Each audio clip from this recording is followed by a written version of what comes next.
Welcome to the Simple Sophisticate podcast, where intelligent living is paired with signature style. I'm your host, Shannon Ables. And whether you're listening on your commute, exercising, working in the garden, or sitting down with a hot cup of tea or a cafe au lait, thank you for tuning in. Let's get started.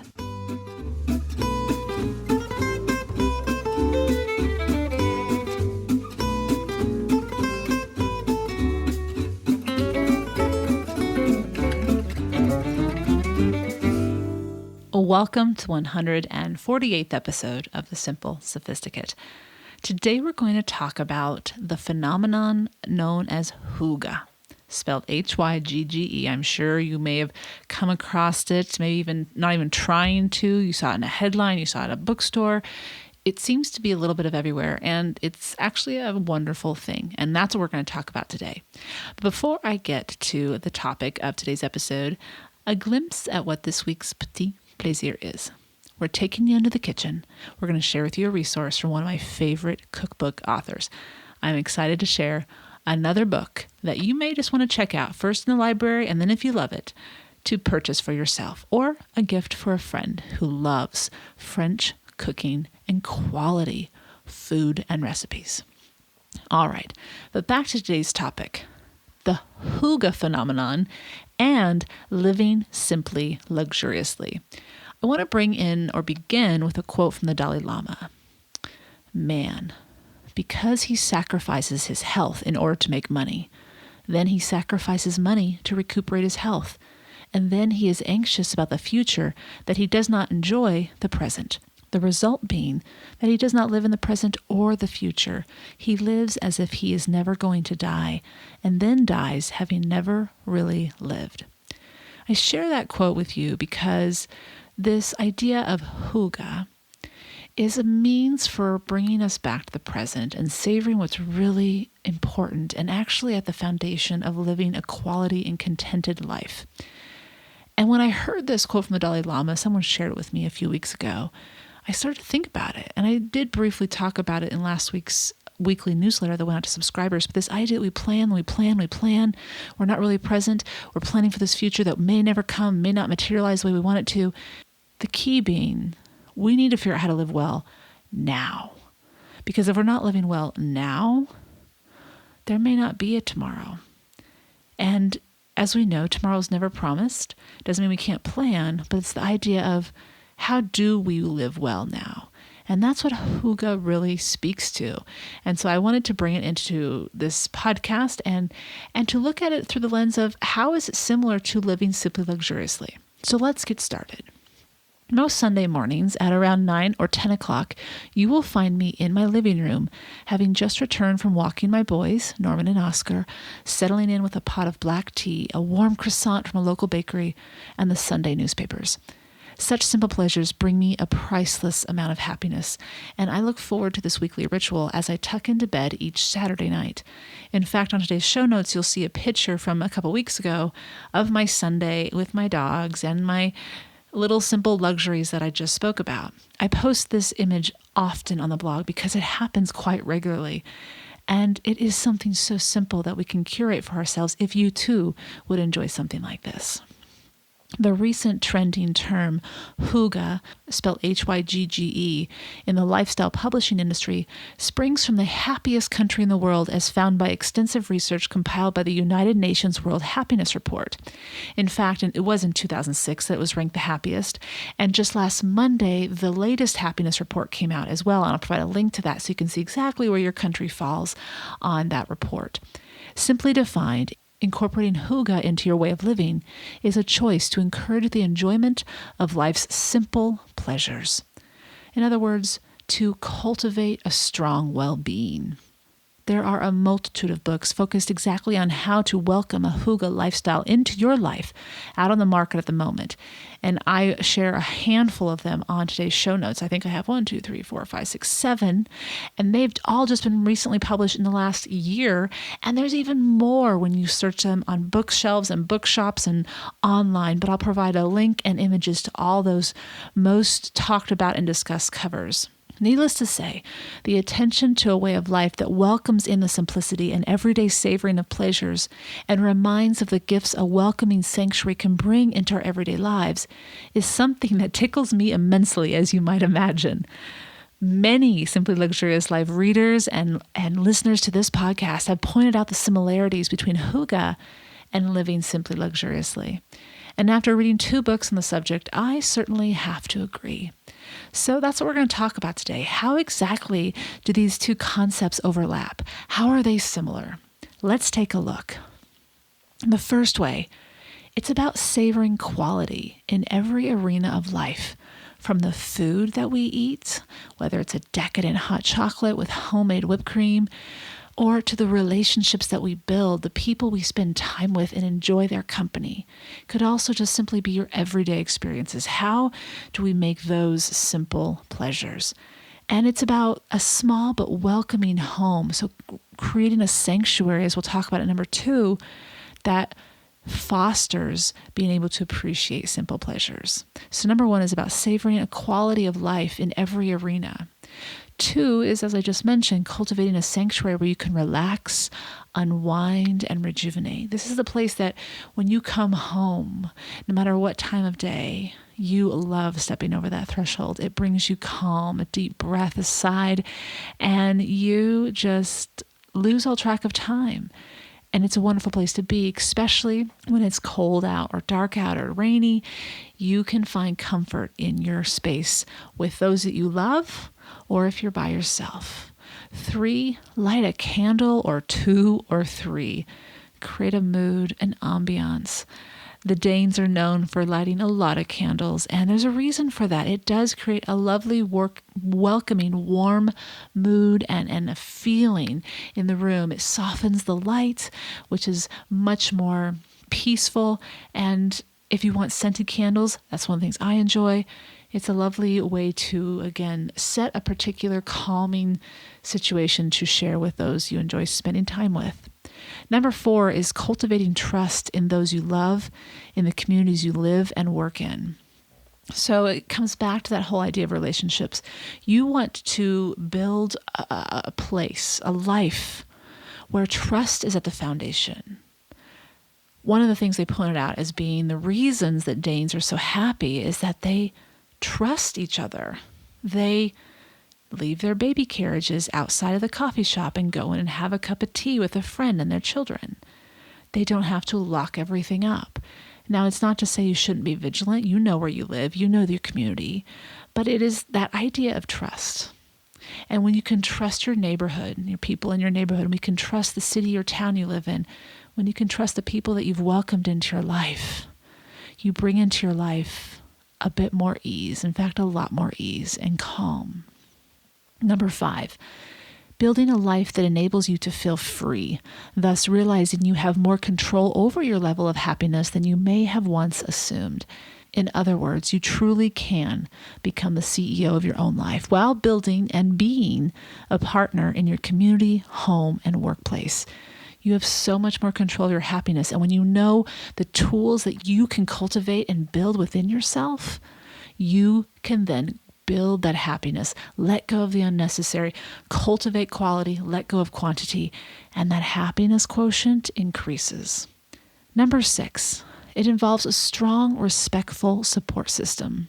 When you have people in your life that are positive, are hopeful, are looking out for your best interests, not trying to hinder you or hold you back or limit your freedom or get in the way of yourself, reaching your full potential, but rather the opposite, and you are supportive of them as well, you are going to create a life of more happiness. The key is to have meaningful, positive social relationships. And that obviously can start at the home. but it can filter out and should filter out into your community, into your place of work. And it is something that is a skill. It's not something that just happens. You have to be making a conscious choice. We've talked about that many different times here on the podcast, on the blog, and I'll share with you a few links so you can dive deeper into that and how you build that. But when you have a strong, respectful support system that wants you to do well, wants you to be happy, and vice versa, we all thrive. We all become a little happier. Number 7, practice gratitude and let go of want. So this is going to help you become more present. This is going to help you appreciate where you are now and what you have that you can be grateful for. And as we've heard many times, the quip, when we appreciate what we have, we often get more of that. When we are constantly thinking we don't have enough, we will never be satisfied. So number 7 is practice gratitude and let go of want. Number 8, build and cultivate loving, strong, healthy relationships. The quality of one's happiness increases with improved relationships, not, interestingly enough, when we make more money. There's a quote from one of the authors of the United Nations World Happiness Report, and he states, "America has gotten richer, a lot richer, over the past 50 years, but we've not gotten happier." That's from Jeffrey Sachs. And I think that's something important to note. There is a threshold, obviously, it depends on where you live, the cost of living and whatnot. As long as you can meet your basic needs, there is a threshold, though, that once you reach it, and a few years ago in a study, it was $75,000 a year. Obviously, that's going to depend on where you live. But beyond that, people don't get any happier with making more money. It comes back to your social bonds, healthy social bonds. Number 9, become a lover of books. Discover the pleasure reading can bring when a wide open afternoon, evening, or 30 minutes anywhere in your day arises. Pick up a book, snuggle up, and dive into discovering something new, or be taken away into another world. Keep the television off, put your cell phone away, and get lost, letting go of time. Number 10, become a regular visitor of nature. From one of the books that I purchased and found to be quite helpful with regards to understanding Hygge, they share that whether you are sitting by a river in Sweden or in a vineyard in France or just in your garden or nearby park, being surrounded by nature enables you to bring your guard down and adds a certain simplicity. There is, as we know, a very calming effect when we step out into nature. It helps us be more appreciative. It slows us down. That fresh air is something that you just can't purchase anywhere else. It is an opportunity to appreciate the now. Number 11, choose to be fully present. Put away the technology. Allow your mind to be in the here and now and look around you. Savor the sun if it's out. Savor the company that you're with. Savor the flavor of the food that you're eating. Savor the amazing life you have the fortune to be living. Number 12, cultivate calm. Now, I dive deep into this idea in a previous blog post. I'll provide a link to that post on today's show notes next to number 12. But the idea is it has to be intentional. You can't just say, okay, I'm going to focus my well-being. Well, how do you do that? You need to cultivate calm. When you can be comfortable in your own company, when you can master your mind, there's so many different things you can do to cultivate that calm. Another part of it is simply just choosing the right people to be around, being conscious in your decisions, not just following, not just being led blindly. So I'll share that link on today's show notes if you want to learn more about cultivating calm. 13, savor simple rituals. As I shared at the top of today's episode, one of my simple rituals is my Sunday routine with the newspapers and a croissant. And it's just, like I said, it's simple, but it's something that you can look forward to. And just like when you plan a vacation and you have months to look forward to it, there is an excitement that enlivens your every day, even if you're not on that vacation yet, because you know you're going to be on that vacation soon, and you know you're going to probably have an amazing time. And especially with rituals that you do again and again and again, you know they bring you pleasure. They bring you calm or peace. And so when you look forward to them, not only is that moment when you savor them wonderful, but so is the now when you get to look forward to them. Number 14, let go of competitiveness. The mindset of a market economy versus a social democratic economy is at once significant and worth contemplating, often based on where we live, the country, the economy, and the culture we are raised in. When we see our success based on how others fare as well. In a market economy, it is more likely to be an independent mindset, and in the social democratic economy, it is more of a collective success one seeks. Ultimately, we only have control over ourselves, but to ignore how our behavior and decisions affect others is to ignore the power of emotional intelligence in our lives. When we consider others in our decision-making, it is a means of paying it forward, of cultivating more wellness, kindness, and positive behavior that builds each other up rather than tears one another down. So 14 is to let go of that competitiveness. Yes, you can absolutely improve yourself, but be aware of things outside of you and how your change, your drive, your striving forward, which is a very healthy and must-do thing. Just be aware of how it affects others. And I'll provide a link to a previous episode that I talked about what emotional intelligence is, because it really is a balance of understanding yourself and how your actions and words and whatnot affect others as well. And last but not least, number 15, seek internal approval rather than external approval. Refrain from needing to wear labels or purchase more or larger homes, cars, clothing, shoes, etc. A mindset set on fine-tuning one's outer appearance is a person who has not found peace within. When you do have peace within, the external becomes far less important, and the once temporary highs are substituted with permanent peace. The primary underlying similarity that is at the core of living well, living simply luxuriously, and thereby incorporating a Hygge approach to life is to truly appreciate and savor the life we've each been given now. To drink the marrow from life, so to speak, every day. It need not be excessive, expensive, or grand. The true pleasures are actually quite simple. It is the moments of sitting next to those you love, letting go of time and letting go of worry, knowing you're living well, you're living wisely, and you haven't been pulled off track by the marketing masses that merely want your money when superficially they promise you more happiness. They are wrong, you are right when you choose to live in such a way that focuses on your well-being. And well-being cannot be purchased. It must be consciously cultivated, tended to, and patiently fine-tuned. For today's show notes, visit the blog thesimplyluxuriouslife.com/podcast 148. And thank you for tuning in. And thank you to those who reached out to me as they noticed a similarity, because sometimes it's nice to hear that others are doing something similar, and knowing that it works well for them validates the mission of living simply luxuriously. So thank you for that. I sincerely appreciate the emails, comments, and tweets. Now we have a Petite Please that ties in well with today's topic of Hygge. Stay tuned, and I'll be right back with a book I think you will enjoy if you are a cook or someone who simply just enjoys to eat.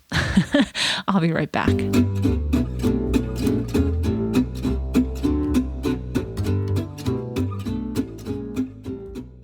All right, welcome back. This week's Petite Please is the new and latest cookbook from Patricia Wells, My Master Recipes, 165 recipes to inspire confidence in the kitchen, with dozens of variations. And that subtitle right there is why I really like this book. So, for example, she's organized in her table of contents her book by a skill. So rather than organizing it by lunch, breakfast, and whatnot, she organizes it by, I'm going to give you some examples, blanch, steam, simmer, infuse, and that's a bunch of infusing flavors into salts and oils and butter. And then she moves on to grind, sear, deep fry. So all these skills that then you incorporate into recipes. And it really is, again, just like living well. It's the tools that when you have those are going to be the foundation. So then you can cook anything. But the best part about it is she talks about the skill, and then she gives you a master recipe for that skill. So for example, one of her skills is roast.